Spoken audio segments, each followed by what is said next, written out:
সাম্প্রতিক একের পর এক ঘটনা, কখনো স্কুল কলেজ, কখনো রাস্তাঘাট, হাসপাতাল কিংবা নিজের বাড়ি। মহিলারা কি অসুরক্ষিত সর্বত্র? তাদের নিরাপত্তা নিয়ে রাজ্যের প্রশাসন ঠিক কতটা চিন্তিত? রাজ্যের নারী নিরাপত্তা নিয়ে এবার সরব বিজেপি। নারী শক্তির ভিত মজবুত করতে তাই এবার বিশেষ সম্মেলনের আয়োজন বিজেপি মহিলা মোর্চার। নারী সুরক্ষা সুনিশ্চিত করতে ঘোষণা হলো পঞ্চমুখী কর্মসূচি। কর্মসূচি পরিচালনার দায়িত্বে থাকবেন রাজ্য কমিটির 5 মহিলা সদস্য। আগস্ট থেকে ডিসেম্বর পর্যন্ত চলবে এই কর্মসূচি। লক্ষ্য সুরক্ষিত নারী, শক্তিশালী পশ্চিমবঙ্গ। যারা রাস্তায় চলওয়া দেখাবেন আগামী 26 সাল পশ্চিমবঙ্গ বিজেপির জলওয়া দেখাবে মহিলা বাহিনী। এটা শপথ, এটা আমাদের শপথ। আমাদেরকে প্রথমত মহিলা আন্দোলন, মহিলা জাগরণ, কর্মসূচির ব্যাপ্তি বৃদ্ধি, কর্মসূচিতে মহিলাদের অংশগ্রহণের সংখ্যা বাড়ানো এবং রাস্তায় নামা। সম্মেলনে উপস্থিত রাজ্যের বিরোধী দলনেতা শুভেন্দু অধিকারী, রূপা গঙ্গোপাধ্যায়, ফাল্গুনী পাত্র সহ একাধিক নেতৃত্ব। বঙ্গে নারী সুরক্ষা সুনিশ্চিত করার বার্তা বিজেপির জাতীয় সাধারণ সম্পাদক সুনীল বানসালের।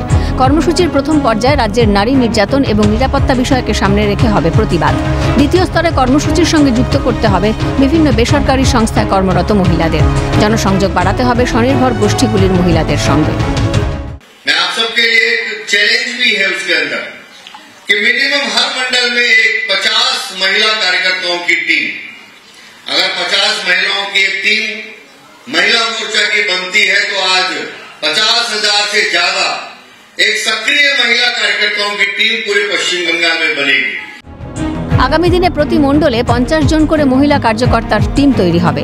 বাংলা 1 লাখ মহিলাদের নিয়ে মিছিল কর্মসূচি করার পরিকল্পনা বিজেপির। উদ্দেশ্য নতুন দিনের নতুন সরকার গঠন, যে সরকারের ছত্রছায়ায় নিরাপদ বাংলার মা বোন। কিন্তু বিজেপি মহিলা মোর্চার এই সম্মেলনেও রয়ে গেল বিতর্ক।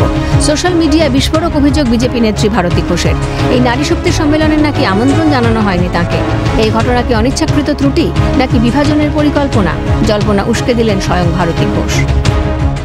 মূলত যেটা এই সম্মেলন থেকে বার্তা দেওয়া হলো যে প্রত্যেক মণ্ডলে 50 জন করে সদস্য থাকতে হবে মহিলাদের, এবং সেই মহিলা সংগঠন এলাকায় এলাকায় সাধারণ মানুষের বাড়ি বাড়ি গিয়ে কেন্দ্রীয় সরকারের যে সমস্ত প্রকল্প রয়েছে সেই সমস্ত প্রকল্প সম্পর্কে মহিলাদের জানাবেন, এবং তার সঙ্গে সঙ্গে অবশ্যই রাজ্যের মহিলাদের বর্তমান অবস্থা ঠিক কী জায়গায় দাঁড়িয়ে রয়েছে সেই সমস্ত বিষয় ওয়াকিবহাল করবে।